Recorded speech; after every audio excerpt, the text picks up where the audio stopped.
Isang magandang gabi po ang pinapapaabot ng programang Back to the Scriptures sa atin po mga giliw na tagapakinig. Ito po ang inyong lingkod, Brother Ronald Ubidos, at sa inyo ay bumabati ng isang magandang gabi at nawa po ay pagpalain kayo ng Panginoon sa loob ng isang oras na ating pakikinig. Medyo nagsosolo po tayo ngayon. Hinihintay po natin si Sister Sheila sapagkat siya po ay na-traffic.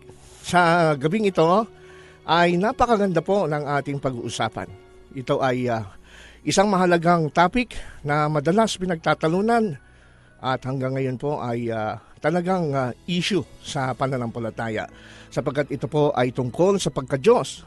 Pag-uusapan po natin kung doktrina ba ng Trinidad ay nasa Biblia. Kaya po ito ay ating pag-uusapan sa loob ng isang oras at ako'y naniniwala na ito ay hindi natin matatapos lahat ngayong gabi sapagkat ito ay isang napakahabang paksa. Kaya po nawa ay inyo pong subaybayan ang atin pong magiging series sa gabing ito sapagkat alam po ninyo ang paksa tungkol sa pagka-Diyos ay talagang napakahaba niyan, no? Napakakomplikado. Kulang po ang isang oras para pag-usapan. At ito po ay actually request na topic po sa atin ng isang sender na or listener ng Back to the Scriptures, pero hindi ayaw na po na niyang ipakilala yung kanyang pangalan. Ginawa niyang anonymous sapagkat ayaw daw niya na makilala siya ng tao na kanya pong pinapatungkulan ng paksang ito. Kaya po, bakit ganon? Sa kasi ho, kung inyo pong papansinin, ang Back to the Scriptures po ay tumatalakay ng mga paksa, ng mga controversial. Ano? Ito po ay hindi lang ho tayo nagpipreach ng gospel, kundi atin din pong pinagtatanggol ang ebanghelyo na alam po natin ay itinuturo ng mga apostol mula sa banal na kasulatan. Ang pamagat po ng ating topic ngayong gabi ay response to INCs o Iglesia ni Cristos, ang pagbubunyag versus Trinity. Ito po kasi ay meron silang portion sa TV kung saan doon ay kanilang tinalakay yung tungkol sa Trinity at meron silang mga ginamit na mga verses sa Bible at meron silang ginamit na quotation from history na nagpapakita at gusto nilang palabasin na ang doktrina ng Trinity nga po ay hindi doktrina ng Biblia kundi imbento ng tao. Ay actually kung titingnan po ninyo ay 30 minutes, no? Yung kanilang programa sa TV na mapapanood din nyo sa YouTube, 30 minutes ito. Pero gusto ko ho na pag-aralan natin ito rito, no? Sa Back to the Scriptures para po makuha natin yung tunay na kahulugan ng mga talata na kanilang ginagamit. Ano ho? Okay, so gusto kong batiin pala muna, no? Bago tayo magsimula at tayo mag-opening prayer, yung atin pong mga listeners. Actually, gusto kong number 1 sa listahan ng aking babatiin ay walang iba kundi yung church na aking pinanggalingan kahapon. No? Yan po, tayo nanggaling sa may Caloocan Center SDA Church, no? Sa may University Hills, Caloocan. At makikita nyo po sa inyong larawan, no? Na ito ay napakasaya at napakasigla ng mga kapatiran dyan sa Caloocan Center. Nagpapasalamat ako kay Brother Joey Toboro at kay Sister Violi na sa atin po ay nag-invite para po magsalita tayo sa church at maghapon po tayo dyan sapagkat ni-request nila na magkaroon tayo ng open forum sa hapon. No? Makikita nyo naman yan sa ating larawan. Binabati ko lahat kayo dyan mga kapatid na isang gabi, na magandang gabi. Alam ko na lahat kayo nakikinig at hindi ko na ho iisa-isayin ang inyong pangalan dahil hindi ko naman pumatandaan din ang inyong pangalan. Pero alam nyo naman po kung sino kayo. Kaya saan man kayo ngayon, binabati ko kayo. Ganun din, binabati ko rin yung isa nating interest, no? Si Brother Peter Dumangas at yung kanyang asawang si Sister Cherry.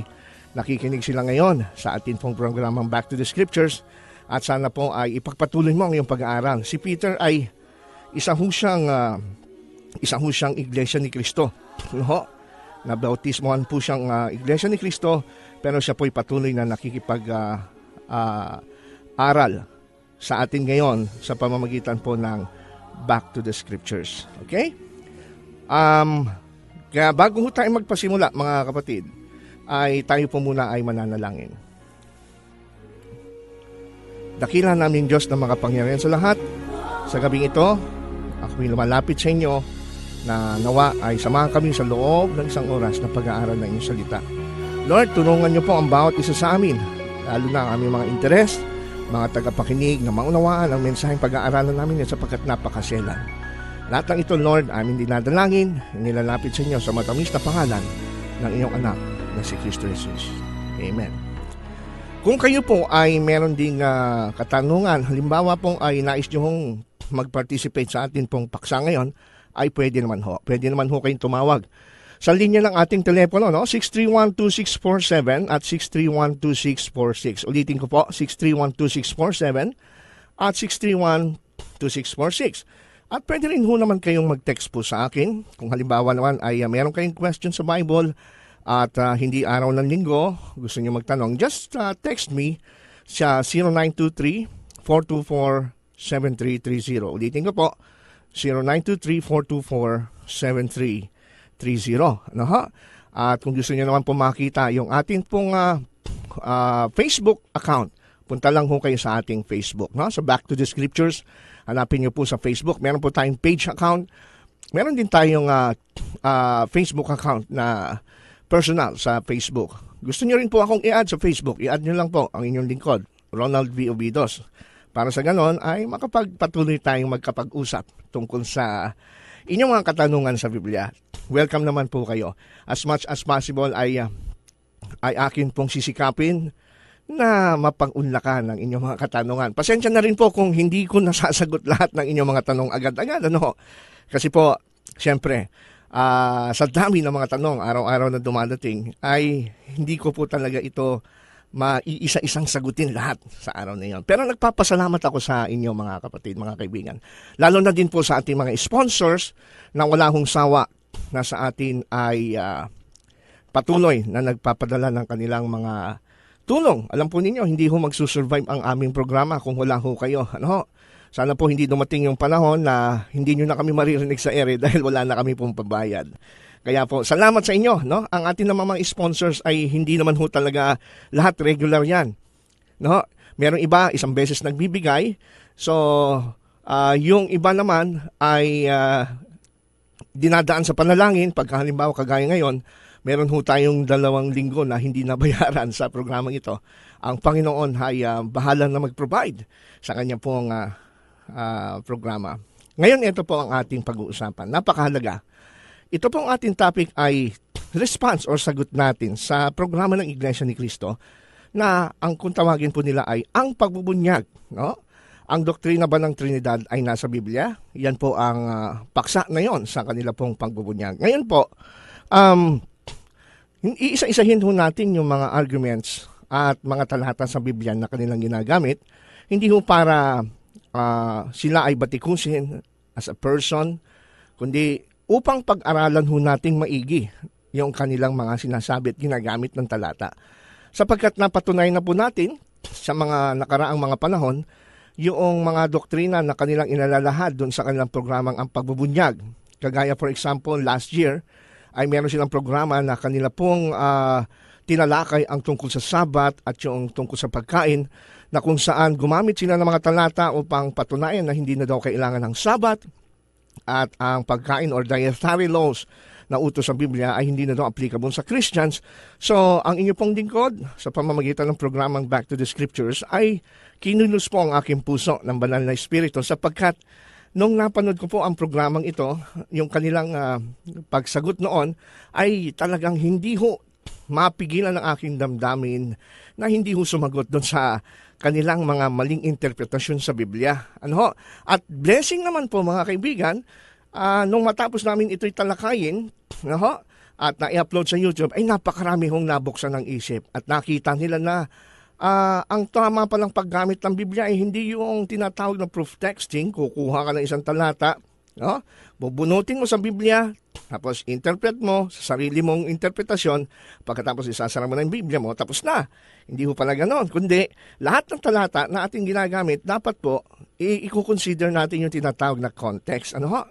Kung inyo po napanood yung testimony ng ating kapatid sa YouTube, si dating muntik na maabautismo sa Iglesia ni Cristo, no? Si Brother Kiko Dosilio, ngayon ay nabaptize ng Seventh-day Adventist. Makikita ho ninyo na sa kanyang testimony, sabi niya, nabuksan ang isip niya nung kanyang mapanood yung ating response din sa pagbubunyag tungkol sa Sabat, na yung ginagamit ng mga ministro ng Iglesia ni Cristo sa programang yon na mga talata ay out of context.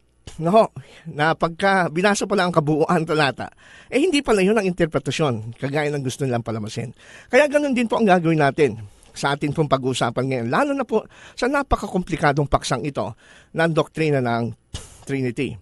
Okay? So, eto po, umpisahan po natin. Ganito po ang setting ng kanilang programa. Meron sa umpisa ng kanilang programa ay meron silang in-interview na isang kababae na itong babaeng ito ay isang Katoliko na nagmadre dahil gusto niyang matutunan at mabasa daw sa Bible yung tungkol sa doktrina ng Trinity. Kaya daw ayon sa kanyang i-interview ay wala daw kasi siyang mabasa sa Bible, sa New Testament, na salitang Trinity, hanggang sa tinanong daw niya yung mga pare at hindi daw siya nakontento sa kanilang mga sagot. Kaya sabi niya wala siyang mabasang Trinity. Kaya yun daw ang nagdulot sa kanya para mag-doubt, no, tungkol sa doktrinang ito dahil hindi niya nabasa sa Bible. Ngayon, para pa naman po sa inyong abang lingkod, ay ano hong masasabi ko doon? Okay. Ang masasabi ko lang po doon, mga kapatid, ay ako po ay dati rin hindi naman din ako naniniwala sa Trinity. Ako po ay laban sa Trinity, kung tutusin. Kung alam niyo po yung aking background dati, ako po ay isang saksi ni Jehovah. Sa loob ng 16 na taon, ay kalabang ko po yan doktrina ng Trinity. Kung ang pag-uusapan po ay ang tinatawag nating mga talata, mga argumento na panlaban sa doktrina ng Trinidad, ay wala hong doubt na yan po lahat ay nagamit ko na. Ultimo yung argumento na palagi pag ako'y nakikipagdebate noon, nung ako'y saksi pa sa mga Trinitarians, lagi kong tinatanong unang-una sa mga Trinitarians dati, mababasa ka ba sa Biblia na salitang Trinity? No? Siyempre, yung mga nakakausap ko, hindi nga naman kagad makasagot ng diretsyo dahil alam nilang may ipit sila. Oo nga naman, walang mababasang salitang Trinity. Kaya po ang aking conclusion nun, kapag hindi mo nabasa sa Biblia, hindi totoong doktrina. Yun po ang lumalabas. Pero ngayon, nung natanggap ko po ang doktrina ng Trinity, baliktad nga yung sa in-interview ng Iglesia, Katolikong Trinitarian, hindi naniwala sa Trinity dahil lang sa hindi nabasa sa Bible. Ako naman po, dating anti-Trinitarian, naniwala naman sa Trinity dahil kahit hindi ko nabasa word for word sa Bible, ay tinanggap ko naman dahil yung diwa ng Trinity ay nabasa ko sa Bible. Tsaka naunawaan ko rin na yung argument na hindi kasi mabasa sa Bible kaya mali ang Trinity ay hindi ho matibay na batayan. Dahil marami hong mga doktrina sa Bible, mga kapatid, mga kaibigan, na tinatanggap natin kahit hindi nababasa sa Bible. For example, yun na lang pong salitang Bible. Yung pong salitang Bible. Kayo ba mababasa niyo, mga kaibigan, na yung word na Bible, na word for word sa mga talata ng Bible, anong verse sa Bible na mababasa ito? Okay? Meron ba? Wala po. Pero, ibig ba sabihin yan na ang Biblia hindi na totoo, hindi na siya salita ng Diyos? Wala naman po magsasabi. For example, yung word na incarnation, virgin birth, o yung millennium na tinatawag, wala rin naman ho sa Bible yan. Hindi naman natin mababasa word for word. Kahit na yung sinasabi ng mga anti-Trinitarian na sila ay monotheist, monotheism, or paniniwala sa isang Diyos. May mababasa ka ba sa Bible na monotheism? Wala rin naman. How about yung mga oneness? Oneness, wala din. Unitarianism, wala din. So, ibig ba sabihin yan? Hindi natin nabasa sa Bible yung word na monotheism or Unitarianism. Hindi na tama. Hindi na dapat tayo. Mali din yung pagiging isang Diyos nila o yung monotheism. Ayun. So, sana po nakuha niyo po yung point natin na na hindi ho, porque hindi nabasa, mali na. So yung kanilang introduction, I think, hindi ho sapat na batayan na porque hindi nabasa ay mali na. Meron tayong caller, Sister Sheila? Dr. Medina. Sige, siguro i-air natin si Doc Medina. Saan ba natin dito? Telephone number, anong line siya? Line 2, okay. Papasokin natin si Doc Medina. Hello? Hello, brother. Hello, Doc. Hey, how are you?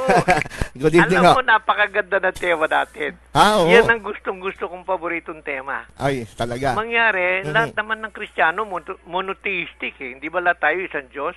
Isang Diyos ang Ang ating issue pinaniniwalaan. sa atin ng Iglesia ni Cristo, tatlo raw ang Diyos natin. Yun nga po. Yun ang Ibig ating... sabihin pala, Brother Ronald, pag niluluhuran mo, dinudiyos mo. Di mo tatlo niluluhuran natin at tinatawagan. Di tatlo ba Diyos natin? Hindi naman. Okay, on that angle, eto, hindi ba pare-pare tayo nakaload sa isang Diyos? Sila nakaload din sa isang Diyos. Bakit sa pagload natin sa isang Diyos bilang monotheism, tayo monotheistic, bakit meron tayong tatlong persona kinakausap? Ama namin sumasalangit ka, isang persona yon. Don't tell me, hindi persona, kinakausap mo eh. Gabayan kami ng Holy Spirit, kumbig kami, dear Lord, o ikalawang persona. Ang lahat po ito'y aming tinatawag sa pangalan ng aming dakilang tagapagligtas si Kristo Jesus. Ikatlong persona. Kinakausap mo, tatlong persona, tatlo bang Diyos mo? Ibabalik natin sa kanila. Tatlo, hindi naman daw. O paano yun? Ibig lang sabihin pala, ang isang Diyos may tatlong persona. Hindi na alam, sila rin ay Trinitarian believer, Brother Ronald. Siyempre. Sa kanila kasi, Doc, iba yung ama eh. Iba yung ama, iba yung anak, di po ba? Oo nga, pero bakit niluluran mo yung tatlo? Kinakausap mo, di tatlo ba Diyos? O, balik natin sa kanila yung angulo nun. Di tatlo ba Diyos di Diyos? Hindi raw. O, paano yun? Isang niluluran mo, pero tatlo kinakausap mong persona. Tama, Doc. Ibig lang sabihin ito, aminin tayo, hindi mo aminin, may tatlong persona, isang Diyos na kinakausap mo. Totoo. Di ba, brother? Actually, nalilito nga sila dyan, Actually, Doc. Brother Ronald, they do not know, they are practicing monotheism, Trinitarian believer ni sila. Hindi ba sabi ni Juan? Sabi, 1:26. Genesis. Sabi, lalangin natin. Genesis 1:26. Lalangin natin ng Diyos ayon sa ating sariling wais. Sino nagsasalita? Ang Diyos. Sa 27, si Moses na nagsasalita. Ang sabi ni Moses, lalangin natin ng Diyos at nilalang ng Diyos ang tao ayon sa kanyang. Ba't nag-singular? Ibig sabihin si Moses, Trinitarian believer si Moises. Naku, hindi maliwanag pa sa sikat na. Ito, Brother Ronald, aminin at hindi nila, kinakausap nila ang isang Diyos. Okay.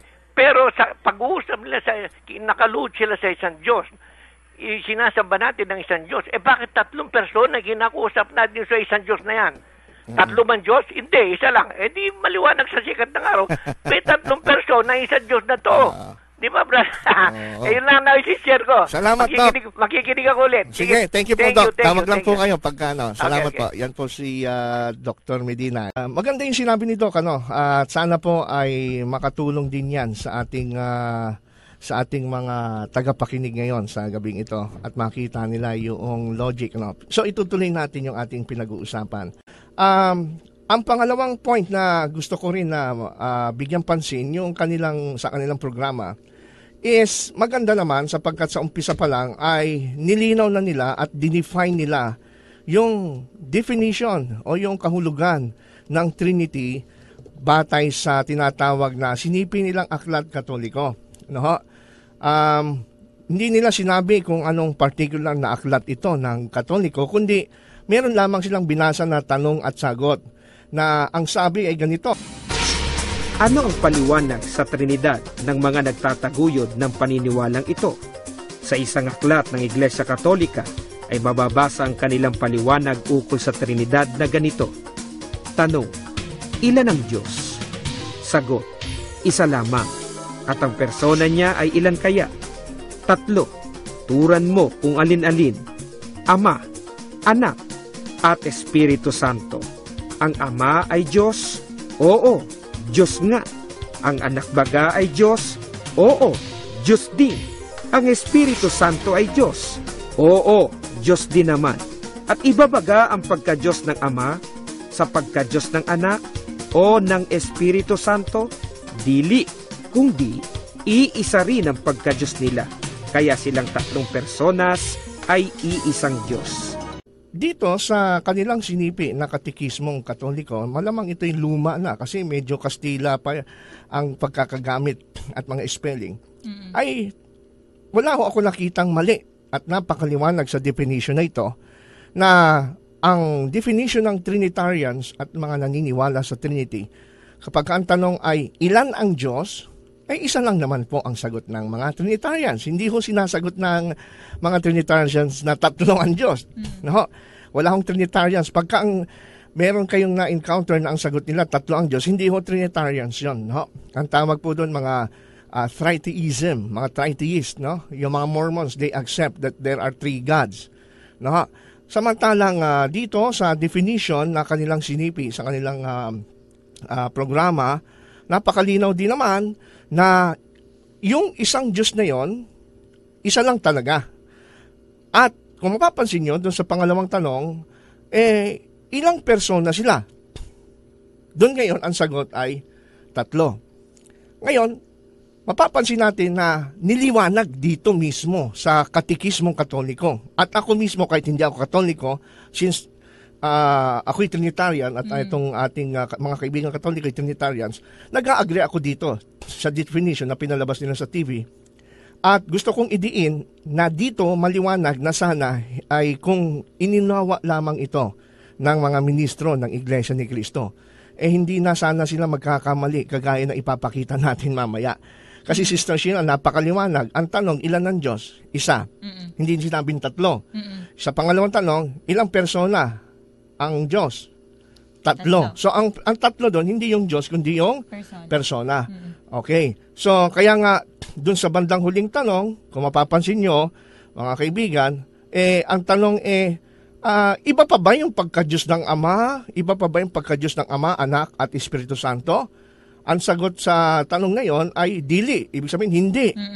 Kundi, iisa rin ang pagka-Diyos ng Ama, Anak, at Espiritu Santo. Ang tatlo doon yung persona. Pero yung pagka-Diyos, isa. Ayan, napakaliwanag. Ano? Hindi ko sinasabi ng mga Trinitarian na merong isang persona sa tatlong persona. Yun ay contradiction. Hindi rin sinasabi ng mga Trinitarians at hindi rin dito sinasabi sa kanilang siniping aklat Katoliko na merong isang Diyos na tatlong Diyos. Hindi ganon. Kundi merong isang Diyos sa tatlong persona. Ayan. Sana po maliwanag sa inyo mga kaibigan. Alam niyo kung bakit ko ito ipinaliwanag muna.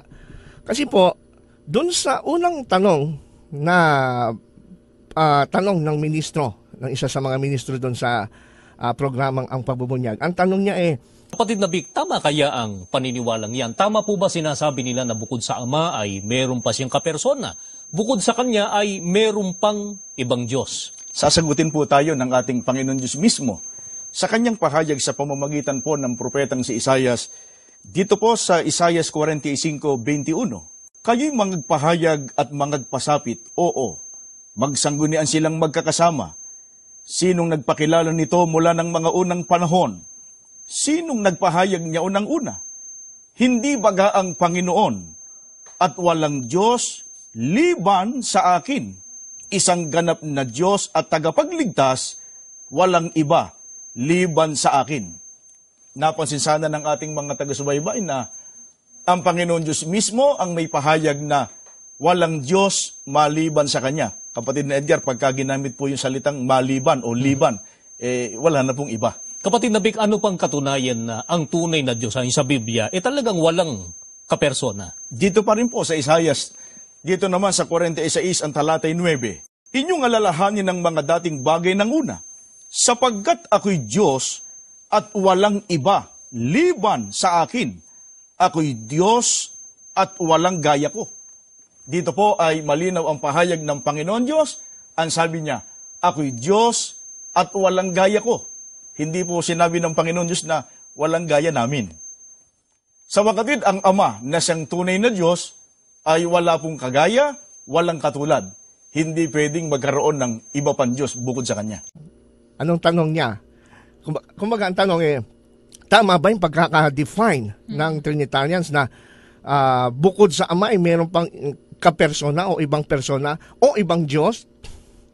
Ano napansin nyo? Ako napansin ko, pinaghalo nila. No? Pinaghalo nila yung Diyos at persona. Pinaghalo nila yung Diyos at persona. No, alam niyo, napansin ko, ang isa sa mga, Sister Sheila, ang isa sa mga weakness ng mga anti-Trinitarian, ako'y masasabi kong authority ako magsabi kasi dati naman ako anti-Trinitarian. At ngayon, naliwanagan ko na isa sa mga kahinaan, kaya nga po madali kong tinanggap ang Trinity, is madalas po yung mga kalaban ng Trinity, mali kasi ang kanilang definition sa Trinity. Kaya, ang nangyayari ngayon, yung mga anti-Trinitarians, dahil mali ang kanilang definition sa Trinity, pagka binabakbakan nila yung doktrina ng Trinity, hindi naman talaga nila binabakbakan yung talagang Trinity. No? Parang ganito, yung mga kaibigan nating Muslim, sa aking mga experience sa sharing with Muslims, Sister Sheila, natanda mo yung nandun tayo sa may sa Cavite, no? Sa may Salinas. Sa ang mga Muslim, mga kaibigan natin, they are against the Trinity kasi against one God. Ngayon, tinatanong ko sila, saan ba mababasa sa Quran na huwag maniwala sa Trinity, na ang Trinity ay Father, Son, and Holy Spirit. Wala namang mababasa sa Quran na ang Trinity ay Father, Son, and Holy Spirit, kundi ang mababasa natin sa Quran na binabanatan at kinokorek ng Quran na Trinity ay hindi yung Trinity ng Father, Son, and Holy Spirit, kundi yung Trinity ni Allah, ni Mary, at ni Jesus. Correct. Yun nasa Surah 5:118 if I'm not mistaken. So, ganon din itong mga anti-Trinitarians, kagaya nitong mga Iglesia ni Cristo, ang kanilang problema, kanilang kinokontra itong Trinity na hindi muna nila nililiwanag yung tunay talagang definition. Iba pala yung definition nila. Kumbaga iba yung pagkakaintindi nila sa Trinity, sa totoong Trinity na pagkakaunawa natin. Yes, akala nila, lumalabas ngayon, pag sinabing tatlong persona, since wala sa kanilang distinction between persons and God.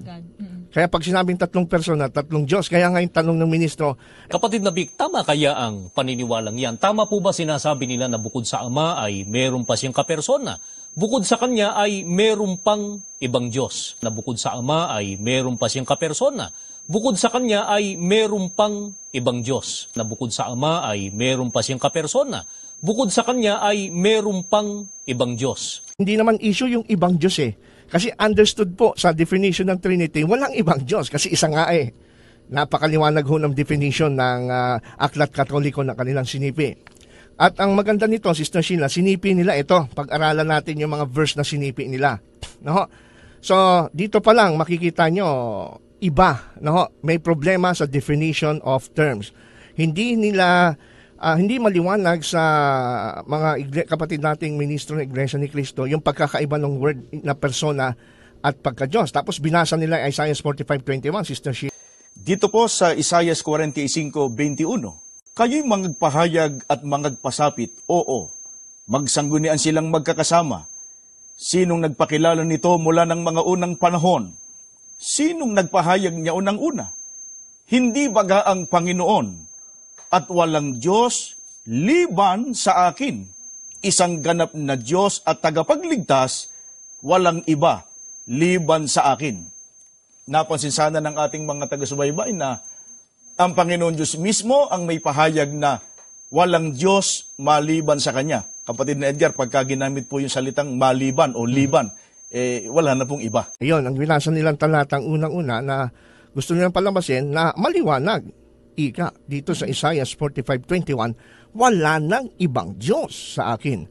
Pero ang tanong ko, Sister Sheila, ang pinag-uusapan natin tatlong persona Meron bang sinabi dyan sa Isaiah 45:21 na wala nang ibang persona na bukod sa akin? Wala naman. Wala namang gano'n na sinasabi. So, ang ginamit nilang talata, ang pinag-uusapan, wala nang ibang Diyos. And ang mga Trinitarians ba ay tutol na wala nang ibang Diyos, Sister Sheila? Agree din naman tayo dyan na wala nang ibang Diyos. Kaya nga po doon sa definition na binasa ng kanilang programa na mula sa Aklat Katoliko, ang liwanag Ilan ng Diyos? Isa. Ilan ang persona niya? Tatlo. Magkakaiba ba yung pagka-Diyos ng Ama, pagka-Diyos ng Anak, pagka-Diyos ng Espiritu Santo? Magkakaiba? Hindi. Isa lang ang pagka-Diyos nila. Pero tatlo sila pagdating sa personas. No? Kaso nilito, pinag-mix up ng mga ministro ng ang pagbubunyag, ang binasang talata against sa ibang Diyos, hindi against sa ibang persons. Nakuha niyo po mga kaibigan, ano? Kaya paano ho tayo magkakaroon ng unawa sa ating pananampalataya kung patuloy natin na hindi unawain yung paliwanag ng kabilang panig, ano? Kaya nagkakaroon ng misunderstanding, Sister Sheila. At binasa rin nila, Sister Sheila, Isaiah 46:9. Kapatid na Vic, ano pang katunayan na ang tunay na Diyos ay sa Biblia talagang walang kapersona? Dito pa rin po sa Isaiah, dito naman sa 46 ang talatay 9. Inyong alalahanin ng mga dating bagay ng una, sapagkat ako'y Diyos at walang iba, liban sa akin. Ako'y Diyos at walang gaya ko. Dito po ay malinaw ang pahayag ng Panginoon Diyos. Ang sabi niya, ako'y Diyos at walang gaya ko. Hindi po sinabi ng Panginoon Diyos na walang gaya namin. Sa wakatid, ang Ama na siyang tunay na Diyos ay wala pong kagaya, walang katulad. Hindi pwedeng magkaroon ng iba pang Diyos bukod sa Kanya. Okay, Isaiah 46:9 ang tanong natin, Sister Sheila. Ano yung pinapatunayan ng talata? Sinabi ba dyan na walang ibang persona na gaya sa akin o walang ibang Diyos? Walang ibang Diyos. O, wala na naman sa topic, ano? Kasi ang tanong ng ministro, meron bang mababasa na ang amay meron pang kapersona? Kapatid na Vic, ano pang katunayan na ang tunay na Diyos ay sa Biblia talagang walang kapersona? Kapatid na Vic, ano pang katunayan na ang tunay na Diyos ay sa Biblia talagang walang kapersona? Ang binasa, ang sagot malayo. Ang tinatanong persona Pero ang binasa niya, kung may wala na daw ibang Diyos, ang layo. Kasi iba nga yung, iba ho yung persona, iba ho yung pagka-Diyos. Siguro maganda, Sister Sheila, ay atin diwanagin yung pagkakaibang yon. Ano ba yung pagkakaiba pagka sinabing Diyos at Correct. ano yung pagkakaiba pag sinabing persona? Kasi yan po ang problema. Pag nasolve natin yan, sigurado maraming makakaunawa ng doktrina ng Trinity. Ano mang pagkakaiba ng Diyos at persona? Ang pagkakaiba ho kasi ng Diyos at persona, ganito, Sister Sheila. Pag sinabi kasi Diyos, yan po yung kanyang likas, yan yung kanyang nature, yan yung kanyang kasiyagaan na tinatawag. No, pag sinabing Diyos, yan yung kaurian, yan yung kabuuan kung ano yung isang bagay. No, halimbawa, yan yung being. God is a being. There is one God. He is one being. Isang likas, isang nature. Okay, for example, ang bato, Sister Sheila, isang being yan. It is one being. At para maging bato ka, para ano ba ang essence ng bato? Para ang isang bagay ay maging bato, ano bang meron sa bato? Of course, mga minerals. Meron yan. Kasi pag wala siya ng mga minerals, hindi siya bato. Correct. So in the sense, hindi siya likas na bato. No? At halimbawa, yung upuan. Di ba? Bihan natin yung upuan. Ang upuan, para maging upuan siya, ano ba ang kabuuan ng isang upuan? Siyempre, maaaring ang upuan, kagaya ng inuupuan natin, ito'y gawa sa plastic. Meron siyang metal, meron siyang foam, at meron siyang fabric. So ito yung bumubuo para itong upuan na ito ay magamit, maupuan siya. So yan ang kanyang being, upuan, kung ano siya. At ganun din yung bato, kung ano siya, bato siya. Kasi meron siyang being na yun. Yun ang tinatawag nating nature or being. Kagaya naman natin mga tao, Sister Sheila, tayo being tayo. Okay? Tayo being. So ano ba ang kabuuan para masabi na ang tayo tao? Ha? May body parts ka. Siyempre, meron kang tinatawag nating body parts, meron kang buto, meron kang kumpleto yung katawan mo, meron kang ulo, meron kang puso, meron kang organs. Kasi kung wala niyan, hindi ka magiging tunay na tao. No? Hindi ka, kumbaga, hindi ka in essence tao. Tsaka ang pinagkaiba naman natin sa bato at sa upuan, Sister Sheila, anong pinagkaiba natin? Yung tinatawag na personhood. Okay? So tayo po, human being, kaya nga tawag sa atin, human being. We are being, tayo ang likas natin tao, at nasa sa atin lahat yung katangian para maging tao. Okay? So ngayon, ang pinagkaiba natin sa bato at yung upuan na ating pinag-usapan kanina example, ang mga tao ay person. Person in what sense? Pagka tinignan ho natin yung definition ng person dito sa Pocket Dictionary of Theological Terms, no? Ano sabi diyan? Use of humans to denote a living being with a capacity for freedom, consciousness, and relationships. Iyon. So, pag sinabi pa lang human being or person, ibig sabihin yan, meron tayong capacity for freedom. Ibig sabihin, may free will ka, may free choice ka, meron kang consciousness, at meron kang intelligence, meron kang relationship. Kaya po tayo person. No? Hindi mo makikita rin sa hayop yan, kundi sa tao lang. So in that sense, part ng ating being is yung pagiging persona natin kasi nga because of this capacity or capability. Kaya po, pag sinabing nature, human being, divine being, yun naman sa Diyos, sinasagot nun, Sister Sheila, yung tanong na, ano siya? What? What? Yung tanong na what? Ano siya? Diyos. Ano ka? Tao. Pero pag tinanong, sino ka? Doon ngayon lalabas ngayon yung specific mo, yung pagiging person mo. Yun ang gusto nating maunawaan dito, no? So, yung nature, the divine nature, yung tinatawag nating likas, it answers the question, what we are, kung ano tayo. At yung person answers the questions, who we are. Okay? Kaya halimbawa yung bato, o kaya yung upuan, yung bato, Sister Sheila, ang anong tamang tanong doon, ano yan? Bato. Hindi mo tatanungin yung bato, sino yan? Kasi wala siyang kagaya natin ng mga tao na personhood. So, lumalabas na sana maunawaan natin yung ginamit nating illustration. Yung Diyos na tinatawag nating isang Diyos sa Trinity, yun yung kanyang nature, yun yung what, kung ano siya.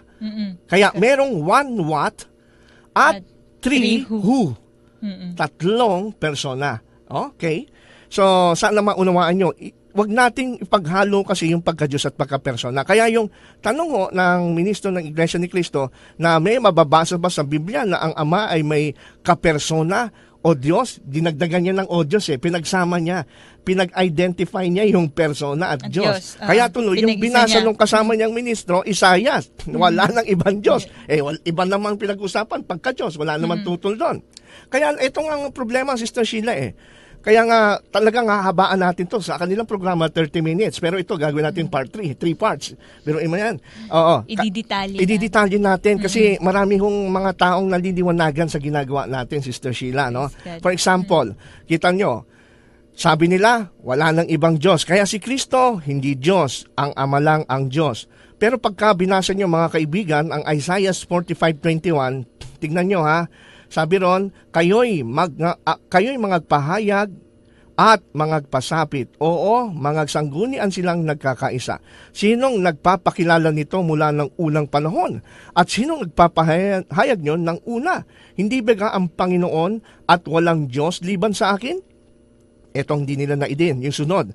Isang ganap na Diyos at tagapagligtas. Walang iba liban sa akin. Ngayon, eto, kung susundin natin ang kanilang argumento, Sister Sheila, kung yung Ama lang pala ang Diyos at siya lang ang tagapagligtas. Hindi lang siya Diyos Siya'y tagapagligtas. Ngayon, sa kanila, sa mga kaibigan natin Iglesia ni Cristo, si Jesus ba'y tagapagligtas o hindi? Oo. Tagapagligtas din siya. Kaya nga sabi niya, siya yung nagligtas sa iglesia Siya yung nagtubo sa iglesia. Tagapagligtas ng katawan. Siya ang ulo at siya ang ulo ang tagapagligtas ng katawan. Paano nangyari ngayon? So ilang tagapagligtas na yan, Sister Sheila? Dalawa na akong tagapagligtas. Oo, dalawa na. And sabi naman nung binasa mismo nilang talata, isa lang. Isaiah 45 verse 20, wala nang iba. Correct. Kung susundan pala natin, wala na ibang tagapagligtas. So si Kristong Jesus na tao lang sa kanila, hindi tagapagligtas. Kasi ang Ama lang pala tagapagligtas. So, paano ngayon yan? Kasi, para maging tagapagligtas po ang isa, lalo na pag may kinalaman sa ating kaluluwa, kailangan Diyos ka. Kasi wala naman taong tagapagligtas. Pero kung ang tao ililigtas, halimbawa, nalulunod na tao, pwede yun. Okay. Physical yun panlupa yun Pero ang pag-uusapan ay pang-spiritual, Diyos lang ang makakapagligtas, hindi ho tao. Correct. Kaya ito ngayon mismong bumabalik sa kanila at nagpapatunay na hindi tao lang si Kristo, mga kaibigan. Ano ho? Kaya, yan ay sinundan lang natin yung kanilang argumento sa bagay niyan. Sana po naliwanagan niyo po yung pagkakaiba ng tinatawag nating definition ng Diyos at persona. Ngayon, pagka binasa natin ang Roma 1:20, Sister Sheila, merong sinasabi tungkol sa sa makakatulong sa atin na maunawaan ang katotohanan ng Trinity. Tingnan natin ang Roma 1:20. Pakibasa mo, Sister Sheila. Mula pa nang likhain ng Diyos ang sanlibutan, ang kanyang likas na hindi nakikita, ang kanyang kapangyarihan walang hanggan, at ang kanyang pagka-Diyos ay ay maliwanag na inihahayag ng kanyang mga ginawa, kaya't wala na silang maidadahilan pa. Okay, so yun daw likas ng Diyos na hindi nakikita. Totoo naman. Kasi isa yan sa mga essence kung bakit siya Diyos. Kasi ang Diyos eternal, God is Spirit. Kasi kung hindi siya Spirit, hindi na siya Diyos. Diba? So, sabi ng Roma 1:20, yun daw likha, yung Diyos naman lilikha, yung kanyang likas na hindi nakikita ay maliwanag na makikita saan? Sa kanyang mga gawa. So, kung hindi mo nakikita ang Diyos, tignan mo daw yung gawa ng Diyos. Dahil sa pamamagitan ng kanyang mga bagay na nilikha, ay makikita mo kung gaano ho kagaling, kung gaano ho kakapangyarihan ang Diyos. Correct. Ngayon, since ang topic natin Trinity, Sister Sheila, sa palagay mo ba makakatulong din kaya ang kalikasan para maunawaan natin na ang Diyos ay meron likas na 3 persona? Meron, Sister Sheila. For example na lang yung time. Sino ang gumawa ng oras, ng time? Panginoon. Yung relo, gumawa tao. Kaya sila gumawa ng relo kasi may time. At ang gumawa ng time, Panginoon. Hindi galing sa ano yan. Hindi yung galing sa tao. Alam nyo ba ang time ay meron siyang 3 bahagi rin. No? Ano yung 3 bahagi ng time? Past, present, and future. Meron pong past, present, and future. Pero ilan ba ang time? Isa lang. Hindi mo sasabihin 3 ang time. Yung past, Sister Sheila, is time. Correct. Yung bang present, time din ba? Oo naman. 2 na. Yung bang future, time din ba yan? Yes. 3 na. So, sabihin, 3 ba ang time? Isa. Isa lang ang time. Pero meron siyang 3 bahagi, past, present, and future. So, hindi natin sinasabing 3 ang panahon, kundi isa lamang ang panahon. Remember, time was created by God. Ang sabi ng Roma 1:20, makikita ang likas ng Diyos na hindi nakikita sa kanyang ginawa. Ultimo yung araw nga, Sister Sheila. Pasasabi mo ba na ang creation ng Panginoon ay mayroong Trinitarianism, kagaya ng araw? Meron. Diba? Ano yung araw? Yung araw, ilan ba? Isa lang yan. Pero ang araw, meron siyang liwanag, meron siyang init, at meron siyang tinatawag nating yung tinatawag nating radiation. Di ba? Radiation. Pero hindi 3 yung araw, isa lang. Isa lang. Oo, yung ibang ang ginagamit pa yung Pilipinas di ba? Ang Pilipinas, ilan? Isa lang. Isa lang. Luzon, Visayas, Mindanao. Hindi 3 ang Pilipinas, isa lang. Yan yung mga analogy from nature, though imperfect. Hindi natin sinasabi na yan po ang perfect illustration ng Trinity. Mag-ingat tayo dyan. Kasi pagka meron ho tayo nakita sa lupa na perfect illustration ng Trinity at nakumpara natin sa Diyos, therefore ang Diyos natin hindi siya unique. Remember, the Bible says, God is only one. Wala siyang katulad, walang kagaya. Kaya wala hong perfect illustration ng Trinity sa Bible. Though ginagamit natin ang nature, kahit pa paano nag-reflect dyan yung kanyang pagiging, yung Trinitarian, yung pagiging pero Trinity ng fully. Diyos. Hindi fully revealed, no? Oo, di ba? Oo. Kaya ngayon, sa tao na lang, tayo mismo, wag na tayong lumayo. Tayo mga tao, Sister Sheila, meron bang pahiwatig ng Trinity sa tao? Sa ating katawan? Meron ho In fact, sinulat nga po ni Pablo yan sa unang Thessalonica 5:23. Sister Sheila, pakibasa mo nga. Naway lubusan kayong gawing banal ng Diyos na siyang nagbibigay ng kapayapaan at naway panatilihin niyang walang kapintasan ang buo ninyong katauhan, ang espiritu, kaluluwa at katawan hanggang sa paparito ng ating Panginoong Hesukristo. Ayan, no? Ano yung paalala dyan sa atin ni Apostol Pablo? Bilang paghahanda ng ating sarili sa pagliligtas, pagbabalik ng Panginoon. Ang sabi na, ang ganda ng pagkaka-translate ng Revised Tagalog Popular Version, na sabi ganun ay, at naway panatilihin niyang walang kapintasan ang buo niyong katauhan. Yun yung human nature. Yung buo nating katauhan. Yung kabuuan kung ano tayo, no? Bilang tao. Ano? Espiritu, kaluluwa, at katawan. Ilan yan? 3. Remember, sabi sa Genesis 1:26, ang tao'y nilikha niya ayon sa kanyang larawan. Di ba? So, ito yung magandang illustration lang na maging sa kalikasan mismo na Diyos ang lumikha, nagre-reflect yung kanyang pagiging Trinitarian, mga kaibigan. Kaya nga po, kung atin din pong liliwanagin at kung ating pag-uusapan mismo at atin pong susuyuin at laliliman pa ang pagsusuri, mga kapatid. Dito pa lang tayo sa unang bahagi ng talata na ginamit ng mga kaibigan natin Iglesia ni Cristo, Sister Sheila, sa aklat pa lang ni Isaias. Oo, ngayon ganito.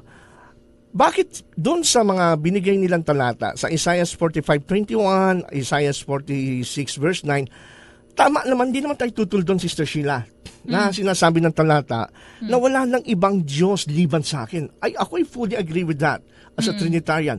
Wala na talagang ibang Diyos. Pero kung pag-aaralan na ho natin ng masinsinan ang konteksto ho ni Isaias, doon tayo kay Isaias muna mag-concentrate. Bakit sinasabi ng Diyos sa panahon ni Isaias, palagi niyang ilang beses, ulit-ulit na sinasabi, walang ibang Diyos liban sa akin. Yun ba'y magagamit nating talata against Trinity? Hindi ho. Hindi ho natin magagamit yun against Trinity kasi unang-una, ang Trinity, we believe in only one God. Pangalawa, yung binasa na talata sa Isaias, hindi ho tinututulan yung tatlong persona. Kasi hindi naman pagka-persona ang pinag-uusapan, kundi pagka-Diyos. Ang pagka-persona at pagka-Diyos ay magkaiba. Okay? So bakit sinasabi ng Panginoon through the prophet Isaiah, paulit-ulit siya, na walang ibang Diyos, walang ibang manlilikha kagaya ko. Kasi po, mga kaibigan, pagka bumasa ho kayo at pinag-aralan nyo ang background ng Isaiah, ito po yung appeal ng Panginoon sa mga Israelita na kanyang bayan na manumbalik na sa Kanya. Kasi po, palagi ho silang nahuhulog sa pagkakasala, sa pagkahawa, sa pagkasamba sa Diyos-Diyosan ng mga bansang nakapaligid sa kanila. Kaya nalulungkot at nasasaktan ng Panginoon na sila ay sumasamba, tumitingin pa sa ibang Diyos. Paano natin nalaman na ang point of comparison is not between the three persons in the Godhead, kundi ang point of comparison is meron lang isang Diyos na tunay versus false gods. Yun ang point ng Isaiah, Sister Sheila. Na hindi ho pinagsasabi ng Diyos, ako lang Diyos, wala ng Diyos anak, wala ng Diyos Espiritu Santo. Hindi yun ang paksa. Ang point of comparison is not between the three persons within the Godhead, kundi yung between the one true God with three persons and versus the false gods. How do we know? Ay, basahin natin yung konteksto, Sister Sheila. Ang binasa nila is 45:21 ng Isaiah. Itataas mo lang sa verse 20 pa lang, Sister Sheila. Andun yung sagot. Pakibasa nga natin. Kayo'y magsipisan at magsiparito. Magsilapit kayong magkakasama. Kayong mga nakatanan sa mga bansa. Sila'y walang kaalaman na nangagdadala ng kahoy ng kanilang larawang inanyuan at nagsisidalang ng Diyos na hindi makapagligtas. Okay. Tita nyo, itaas nyo lang yung pagbasa ha. Kasi ang binasa nila, Isaiah 45:21. Ginamit nila yon para labanan ang Trinity na wag daw maniwala na bukod sa Ama ay persona pang anak at Diyos pang Espiritu. Hindi naman pala yun eh. Ang kalaban pala ng Diyos, hindi yung kapwa niya sa Trinity, kundi yung mga Diyos-Diyosan ng mga bansa. Ang linaw, di ba? Ang sabi nga dyan, kayong mga nakatanan sa mga bansa. No? Hindi sinabi kayong nakatanan sa tatlong persona. Hindi. Sa mga bansa.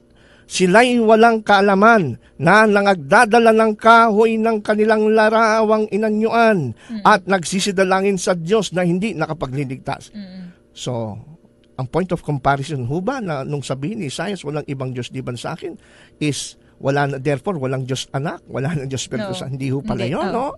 Basahin nyo lang ho sa itaas, verse 20, ang comparison is versus the one true God, si Yahweh, versus the false gods. Hindi ho pala Trinity ang pinaglalaban dito, mga kaibigan. Sana po makatulong din ho sa inyo itong ating ginagawa. Kaya nga, back to the scriptures eh. Correct. As much as possible, nasa Bible ho talaga dapat ang interpretations. Ang napansin ko sa mga ministro ng ang pagbabunyag, sila lang nag-i-interpret eh. Correct. Okay. Ngayon, paano pa natin nabasa? Kasi binasa rin nila, Sister Sheila, yung Isaiah 46 verse 9, di ba? Kanina. Ngayon, tignan naman natin Isaiah 46, ano ang context doon? Anong sinabi ba ng Diyos na walang ibang Diyos liban sa akin? Ang pinag-uusapan ba doon within the three persons in the Godhead? No. Basahin natin ang verse 5 and 7. Hanggang 5 hanggang 7, Sister Sheila. Kanino ninyo ako itutulad at ipagpaparis at iwawangis ako upang kami ay magkagaya. Sila'y dumudukot ng maraming ginto sa supot at tumitimbang ng pilak sa timbangan. Sila'y nagsisiupa ng panday, ginto at kanyang ginagawang Diyos. At sila'y napagpapatira pa. Oo, sila'y nagsisimba. pinapasan nila siya sa balikat. Dinadala nila siya at inilalagay siya sa kanyang dako. At siya'y nakatayo. Mula sa kanyang dako ay hindi siya nakakakilos. O may dadaing sa kanya. May dadaing sa kanya, gayon may hindi siya makakasagot o makakapagligtas man sa kanya o sa kanyang bagabagan. Ayan naman pala mga kaibigan, napakaliwanag. Doon din sa Isaiah 46, basahin nyo lang po sa itaas sa context. Verse 5 to 7, ang point of comparison is between the one true God. Kaya pala sinasabi niya paulit-ulit, wala nang iba liban sa akin. Kasi nga, ang ginagawa ng mga Israelita, gumagawa sila ng mga Diyos-Diyosan, nag-ahari sila ng mga panday, nagawa sa ginto, at kanilang ginagawang Diyos, niluluhuran nila yung mga Diyos-Diyosan, yung mga ribulto, mga larawang inanyuan, pinapasan sa balikat. Yun po pala ang pinag-uusapan sa aklat ng Isaias. Hindi po pala yung tatlong persona na pinaglalaban dito sa talata. No, sana ho ay kayo mismo sa inyong mga tahanan, may Bible ho kayo. Basahin nyo po yung Bible nyo. Hindi yung makikinig lang ho kayo sa inyong mga ministro. Kasi po, kagaya ho niyan, hindi naman pala yun ang pinag-uusapan. Ginagawan ho nila ng istorya. Naliligaw ho ngayon tayo sa tunay na intensyon ng salita ng Diyos. Ngayon, itong susunod nating question, meron pa ho tayo natitirang 5 minutes, pero sisikapin natin pagkasyahin. Din dito tayo sa aklat ni Isaias. Kung mapapansin po ninyo, sa aklat ng Isaias ay ito yung madalas na ginagamit kasi ng mga anti-Trinitarians. Ang tanong, si Isaias ba mismo ay hindi naniniwala at hindi siya aware na sa Trinity? Hindi ba siya aware na within one God ay may 3 persons? Hindi ho ganon mga kaibigan. Ang totoo niyan, meron ho tayong mababasa ba sa Biblia na kung saan ay mismo si Isaias ay naniniwala siya na ang Diyos ay hindi lang isang persona? Meron po. Isaiah chapter 6 verse 8. Tingnan po ninyo ang sabi ho rito ng Isaiah chapter 6 verse 8. At narinig ko ang tinig ng Panginoon na nagsasabi, sinong susuguin ko at sinong yayaon sa ganang amin? Sa ganang amin, nang magkagayoy sinasabi ko, narito ako, suguin mo ako. Ito po ay Isaiah 6:8 mga kaibigan. Kung titingnan po natin, ay dito si Isaias mismo, sinulat niya. Narinig daw niya ang tinig ng Panginoon. Anong sinabi ng Panginoon na narinig niya ang tinig? Ang sabi ng Panginoon, sinong susuguin ko at sinong yayaon sa ganang amin? No. Kung ang Diyos ay isang persona lang, kagaya ng gustong palabasin ng ating mga kaibigan na laban sa Trinity, dapat ang tanong ng Diyos, sinong susuguin ko at sinong yayaon sa ganang akin? Di ho ba, napansin nyo, singular Pero pansinin nyo, balikan nyo yung talata, sinong susuguin ko at sinong yayaon sa ganang amin? So yung Diyos na iisa, there is one God, meron siyang kaamin. Hindi na ho mga Diyos yun, kundi personang pinag-uusapan dito. Kaya nga po, ang tanong ngayon ay ito, Sister Sheila. Sino itong Panginoon na narinigan ng tinig ni Propeta Isaias? Sino itong Panginoon ito? Kung ang sasagot ay mga kaibigan nating Iglesia ni Cristo, sasabihin nila, yan yung Ama. Pero alam mo ba, Sister Sheila, mismo sa konteksto at sa buong Biblia, Old and New Testament, hindi ito ang Diyos Ama, kundi ito si Jesus mismo. Maaring mga kaibigan, nagulat po kayo na sabihin namin na yung Panginoon na nakausap ni Isaiah ay si Jesus mismo. May pruweba ba tayo? Meron tayong pruweba dyan, Sister Sheila. Yan ay makikita natin mismo sa aklat ng Isaiah. Kung mapansin nyo, pakibasa mo yung Isaiah 6:1. Tignan mo, Isaiah 6:1. Taas lang natin sa verse 1.